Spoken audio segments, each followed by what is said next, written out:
In today's video, I'm going to teach you how to create a form in Airtable. Start by opening your browser and heading to the Airtable website. Sign in, and from your home screen, open the base or app where you want to collect responses. This ensures the form you create will feed data into the right place. Inside your base, look for the Forms area. Depending on your layout, you'll see Forms in the top navigation or in a sidebar. Open it to view any existing forms tied to this base. Now, create a brand new one by selecting New Form. This opens a guided setup to help you configure everything you need. You'll be prompted to choose a table. Pick the table where you want each new submission to land. This is important because every response becomes a new record in that table, and the fields you can collect on the form come directly from that table's columns. If you're unsure, pause to confirm the table has the fields you need, like name, email, or any custom fields relevant to your workflow. Next, give your form a clear descriptive name. The name appears to your respondents and helps you stay organized if you end up creating multiple forms.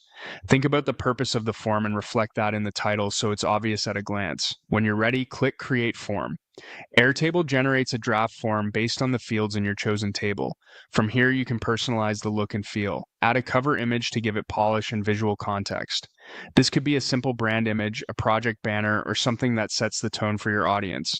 Keep the file size reasonable so the page loads quickly. Now, make your edits, review the list of fields, and decide which ones to include. You can reorder fields by dragging them, rename labels to be more user-friendly, add help text to explain what you're asking for, and toggle fields to be required when you must have that information. If any field types aren't ideal, adjust them in the underlying table so the form reflects those changes. Clarity here reduces errors and back and forth later. When your form looks good, click Publish.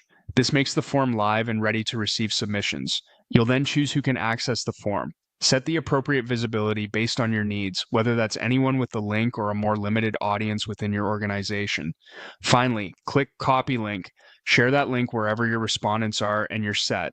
Every submission will flow directly into your table as new records, neatly organized and ready to use.